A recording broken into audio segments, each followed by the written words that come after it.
Sir morning, पहले तो मैं आपसे यही समझना चाहूंगी, एफआईआईज की वापसी मार्केट में होते हुए दिख रही है, जैसे कि हम लगातार पिछले कुछ दिनों से बात करते आ रहे थे, आपने भी कहा था। लेकिन दूसरी तरफ अमेरिकी बाजारों ने बड़ी ठंडी सी शुरुआत की है नए साल की। हमारे मार्केट आज किस क्यू को पकड़ के चलेंगे, हमारा मूड कैसा रहेगा?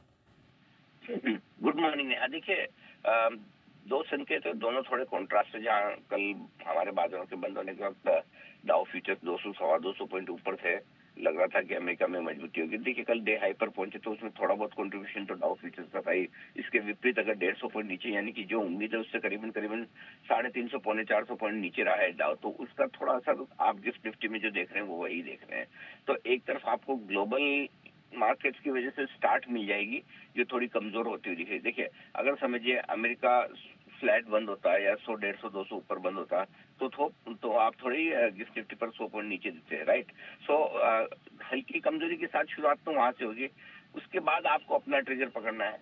कल के सेशन में एफआईएस देखिए, जहां इंडेक्स फ्यूचर्स में लॉन्ग पोजीशन 14% थी, एक ही दिन में शॉर्ट कवरिंग करके वो 20% पर पहुंच गया है। मैं बार बार कहता हूं कि एफआईएस के डेटा को खाली कैश मार्केट में देखना ठीक नहीं है, क्योंकि वायदा कारोबार के साथ मिलाकर देखना जरूरी है। एफआईएस का जो भी एक्शन होता है वो पहले एफएनओ से शुरू होता है, उसके बाद कैश मार्केट में आता है। और कल के सेशन में देखिए, अगर आप सिर्फ एफएनओ कैश के आंकड़े देखे 1500 करोड़ की खरीदारी के, 1500 करोड़ की खरीदारी में थोड़ी दूर मार्केट इतना भाग सकता है।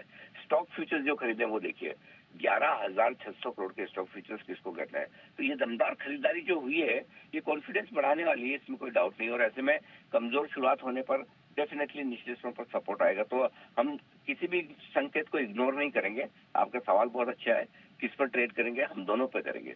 खुलेंगे ग्लोबल संकेतों पे, बाद में अपने संकेतों के हिसाब से आगे बढ़ेंगे। तो सिंपल है, ओपनिंग भले ही अमेरिका दे दे, बाकी उसके बाद तो अपने हाथ में है।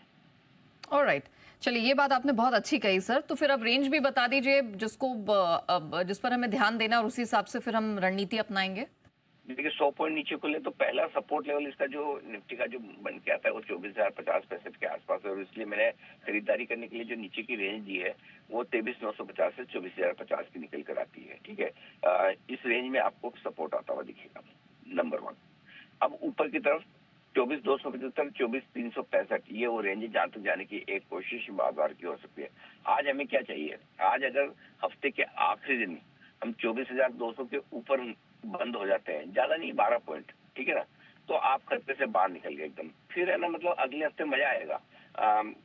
फिर ये बजट से पहले 24,550, 24,750 रेंज को बाजार फिर से टेस्ट करने को तैयार हो जाएगा, इसमें कोई डाउट नहीं है। तो इसलिए हल्की सी एक पॉजिटिव क्लोजिंग मिल जाए, बस उससे ज्यादा कुछ नहीं। बैंक निफ्टी का जहां तक सवाल है, बैंक निफ्टी 51,625 के ऊपर हमें बंद चाहिए था। एग्जैक्टली वहीं पर जाकर बंद हुआ 51,605 पे।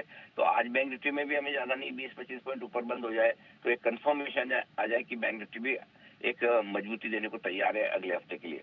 रेंज आज सपोर्ट के लिए आज से 51,175, 51,325, ये पहला सपोर्ट जोन है। इसमें थोड़ी बहुत खरीदारी आएगी। ऊपर की तरफ 51,775, 51,975, ये वो रेंज है जहां पर प्रॉफिट बुकिंग भी आपको आती हुई दिख सकती है। तो इस रेंज को आपको प्ले करना है, सिंपल।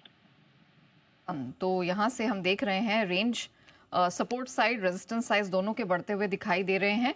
और एक अच्छे सेशन के लिए, एक और अच्छे सेशन के लिए आज हम तैयार हो रहे हैं। थैंक यू सर, वो पूरी डिटेल शेयर करने के लिए।